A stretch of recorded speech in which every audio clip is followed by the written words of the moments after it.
Who was Cesar Chavez and Dolores Huerta? The two are iconic labor leaders and civil rights activists, the former most notably. Both Cesar Chavez and Dolores Huerta are heavily influential people to commit and do good deeds and actions. Chavez and Huerta are icons not just in the Hispanic community but to a lot of people. They helped shape this world to be a better place. Chavez was born to Juana Estrada and Lombardo Chavez.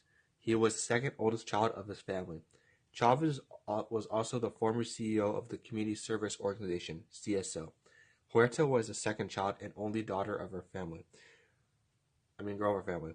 Her parents were Juan Fernandez and Alicia Chavez. She encountered racism at a young age when a teacher accused her of cheating on an assignment, and the teacher gave her a low grade on that assignment. She was also a divorced and single mother raising two children.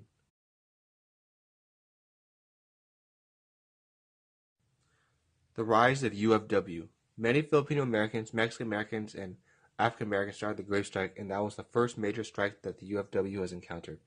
After Cesar Chavez's cousin Manuel joined the UFW, more and more joined the union, and the union became a familial feeling, a sense of a tight-knit community.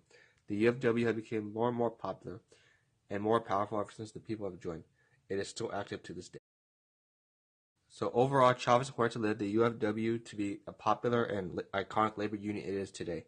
Without them and their positive influence, there would be farm workers struggling for their fights for freedom, Hispanics facing more discrimination and racism, and there would be a lot of labor workers struggling to survive in this world. The divide between corporations and workers could not be more evident than in the Golden State. With a stark contrast from the profiteers of the agricultural industry and the poverty the industry is built on, California would become a state ripe for reform. In fact, it would be the NFWA, commonly known as the UFW, that would rise to fight the labor problems and the unfair practices of the agricultural industry. Agricultural California was split into many parts: Salinas to the west, Coachella in the south, and Imperial Valley bordering Mexico. With California's wide and flexible topography, crops could be produced year-round. Consequently, labor is needed year-round. Many unfair labor practices would exploit the workers. Corporations increasingly began outsourcing workers by hiring through labor contractors, which would divert responsibility of the workers. In the past, corporations ran labor camps, but labor contractors became a cheap alternative. In addition, labor contractors had unfair practices themselves. The pay is $1.90 a row, but the row may stretch from Fresno to Sacramento. This would exacerbate the problems facing the workers. Since corporations were no longer responsible for the workers, and workers were paid poorly, living conditions dwindled. With the county in charge of these workers, settlements now experienced many incidents of lawlessness, dependency, and unsanitary conditions in the numerous fringe settlements that completely encircled Fresno in 1959. However, the Imperial and Coachella valleys would be hit by something else: the Bracero Program. Starting in 1942, it was a bilateral agreement between the U.S. and Mexico that was meant to help fuel labor for agriculture and railroads. Meant to be temporary during World War II, it would end up being extended to the mid-1960s. Unfortunately, the Bracero program was easy to exploit. Since Mexican laborers were generally cheaper than locals, growers would typically prefer them to keep labor costs down. However, since braceros would earn more on U.S. substandard wages than any wages in Mexico, growers could find consistent labor working for the bare minimum. To make matters worse, unions struggled to form. Braceros often conflicted with labor strikes, where growers could always find consistent labor. In addition, corporations cooperated.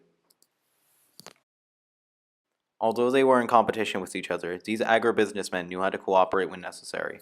They worked together in irrigation districts to capture the water and distribute it among themselves. They funded lobbying associations to protect their interests. They formed labor associations in attempts to fix the price of men and women they employed.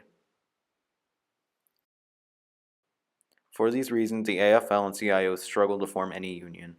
As such, farm laborers became undesirable to organize, at least until Bracero ended in 1964. The UFW would find its origin in one man's name, Cesar Chavez. A leader in the CSO and having experienced poverty himself, Chavez would attempt to get the CSO to organize farm laborers. However, Chavez's plan was rejected and somewhat insulted. Despite risking his income and his livelihood, he leaves the CSO and forms the NFWA. As part of this new union, he would invite members from the CSO, including Huerta and Padilla. Although starting out with minor actions, the UFW would eventually rise to organize in Delano. From the Californian agricultural industry, it would be the UFW to fight to improve the conditions of farm workers. As such, it would be up to this young union to fight corporations for reform. We are with you and we're proud of your march and your victory because it is a victory. This was said by Elizabeth Sutherland Martinez, who announced this to those who stood with the United Farm Workers. On September 8, 1965, the Filipino American grape workers, who were members of the Agricultural Workers Organizing Committee, went on strike against the table and wine grape growers in Delano, California. They protested for years of poor pay and bad working conditions. They then decided to join Cesar Chavez's union on Mexican Independence Day of September 16, 1965. Cesar Chavez had led a 300-mile march from Delano to Sacramento. This strike turned into a boycott that had spread across North America. Farm workers wanted better working conditions, improved education, housing, and legal protections. Strikers had to be financially prepared and willing to risk everything. Chavez wanted a nonviolent boycott, but as years passed, strikers grew impatient and wanted to strike back against the growers who abused farm workers. 3 years later, the UFW boycott succeeded and grape contracts were signed. On August 24, 1970, 7,000 lettuce workers went on strike in Salinas to protest Teamsters contracts, which were signed in July of 1970. The UFW called for a nationwide boycott of all non-union lettuce workers. The Teamsters Local 63 union had created a similar contract for lettuce workers. Farm workers signed the contract thinking it was exactly like the UFW's grape contract, but it didn't protect lettuce workers from pesticide use and protection against replacement by mechanization. The Teamsters contract also stated that employment practices, working conditions, and hiring halls were forbidden.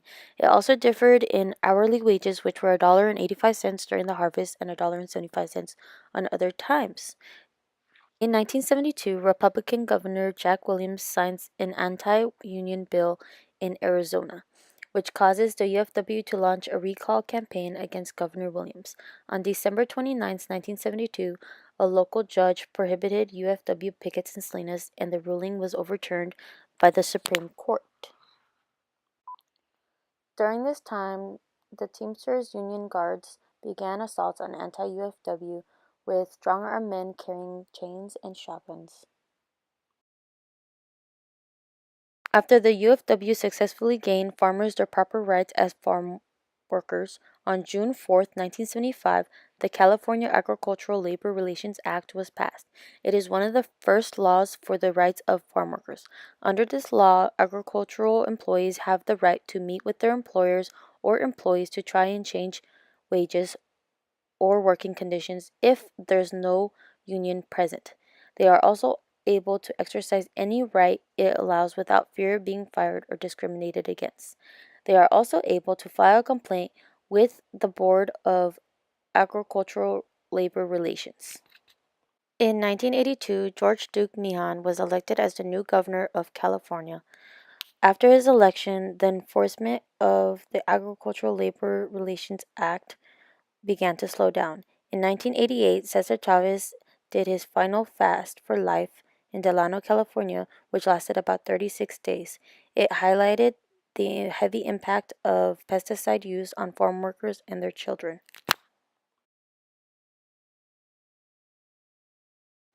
Even with the death of Cesar Chavez in 1993, that didn't stop the UFW on obtaining equal rights for their workers. The UFW is still active today with the help of their new president, Arturo S. Rodriguez. Rodriguez was born on June 23, 1949, and became an activist with the UFW during the grape boycott when he was a student at St. Mary's University. Rodriguez met Cesar Chavez in San Antonio for the first time in 1966. He began working full-time with the organization in 1973. After the death of their leader in 1993, Rodriguez filled the big shoes and became the president of the UFW. His goal is to fundamentally transform agriculture by creating jobs, offering workers decent pay, comprehensive health coverage, retirement security, protections against toxic pesticides, job security, and guarantees against discrimination and sexual harassment. In 2012, Rodriguez said, "And we're going to continue to push for these types of laws that would give the farm workers the same opportunities as other workers in this country, to have a better life, to be able to have a decent wage, a living wage. be able to have a medical plan for their families, and take care of their basic needs. Under the presidency of Rodriguez, the UFW have had several achievements. In 2011, a law was signed by Governor Jerry Brown, which gave farm workers the opportunity to organize when their growers denied them the right to have a union. Also, in November of 2014, Rodriguez and other members of the UFW worked closely with the White House and President Barack Obama on his executive order on immigration, which offered temporary legal status to millions of illegal immigrants. The UFW have opened many offices around California, currently residing in Delano, Oxnard, Madera, Salinas, and Santa Rosa. Some other notable members, part of the UFW, include Teresa Romero. She was born in Mexico City and began working with the UFW in 2009. In 2013, she served as the Chief Administrative Officer. Currently, she is the Secretary-Treasurer. Another member is Herb Hirschenbaum. He's currently the first Vice President of the UFW and has worked with them since 1972 when he was a college student in New York. In 1991, he was appointed to the UFW's National Executive Board by Cesar Chavez himself, and in 1992, he was elected as the first vice president. If you're interested in getting involved with the UFW organization, visit their website at www.ufw.org, where you can find more information. One way to get involved is simply register to vote. Your opinion and voice do matter, or find ways to become active within your community.